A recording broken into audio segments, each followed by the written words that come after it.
Bonjour et bienvenue sur mon jardin dans les Landes. Aujourd'hui nous allons voir une méthode pour reproduire les fraisiers.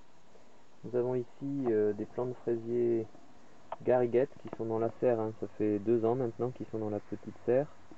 Et puis la méthode pour les reproduire, on va utiliser les stolons que les plants de fraisiers sont capables de reproduire, de faire, pour aller se multiplier un petit peu partout. Et c'est une méthode très originale. Les stolons, qu'est-ce que c'est?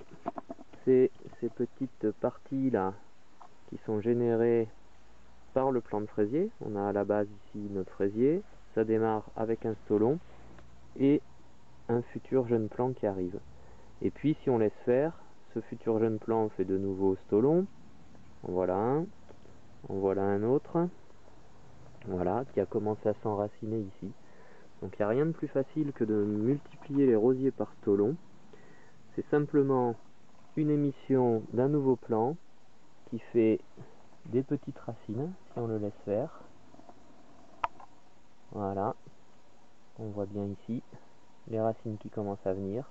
Et simplement, il suffit de le positionner, mais il le fait naturellement. Il se positionne face contre le sol et il va s'enraciner. Et après, il suffira plus tard, une fois que la plante est bien enracinée, de sevrer ici ce bout de stolon qui sert en fait à alimenter la jeune plantule en éléments nutritifs. Voilà, une fois qu'elle est autonome, bien évidemment, elle en a plus besoin. On coupe ici, et puis on coupera, bien évidemment, on coupera ici et là-bas pour le futur stolon, le prochain stolon, pardon. Voilà, il y en a d'autres ici. Alors ça, c'est une méthode qui peut se faire en pleine terre, comme ici dans la serre, donc. On est vraiment ici sur une planche de culture que je laisse comme ça. Alors ici, c'est de la gariguette. Comme on a pu le voir, la gariguette, c'est une petite fraise bien sucrée qui apparaît au printemps. C'est la première pratiquement du printemps. Par contre, elle est non remontante, c'est-à-dire qu'elle ne produit pas tout au long de l'été. Voilà.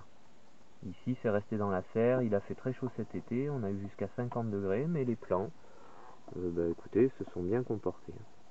Alors ça, c'était la méthode donc pour laisser dans le sol, mais moi j'ai une autre petite technique si je veux les mettre ailleurs, mes fraisiers, ailleurs que dans cette planche de culture. J'ai un autre stolon ici qui navigue, il était sur le bois, vous voyez, voilà, il commence à faire apparaître des petites racines. Ce que je vais faire, c'est que j'ai préparé ce petit godet de terre, je vais positionner comme ça, voilà, et pour le maintenir, pour éviter que le vent ou des animaux le fassent bouger, j'ai préparé ici un petit cavalier avec du fil de fer. Je vais simplement positionner mon cavalier ici. Voilà. Et j'applique pour tenir le plan. Alors faut pas trop appuyer bien entendu, parce que si on appuie trop, on peut couper l'alimentation. Enfin, faudrait vraiment être très fort. Mais bon, voilà, je positionne comme ça. Mon petit plan, il va se tenir. Bien sûr, je vais faire en sorte que ce soit bien mis. Là. Et là, l'enracinement va se faire d'ici une dizaine de jours. L'émission de racines se fera dans le pot. Et puis, il faut arroser régulièrement, maintenir humide le terreau. Et il n'y a pas de souci, ça va prendre. Et une fois donc les racines sont prises, là encore, on coupe ici. On enlève ce petit cordon ombilical là. Et le plant, on peut aller le planter n'importe où dans une nouvelle planche. Alors on peut en faire autant qu'on veut. Ou en tout cas, le plant de fraisier nous en propose. Ici, vous voyez, il y en a partout. Voilà. Alors je disais que c'était un non remontant, le gariguette, mais là, vous voyez, exceptionnellement, il commence à vouloir me faire de nouvelles petites fraises. Enfin, ce sera pas une grosse production, et il y a des chances qu'elle n'arrive pas à maturité. Alors à savoir que ces plants de fraisiers sont là depuis 2 ans, effectivement. Maximum, on va les garder 4 ans, 5 ans grand maximum, parce qu'ils arriveront à leur pleine production à ce moment-là. Mais après, il faut les régénérer. C'est valable pour la plupart des plants de fraisiers.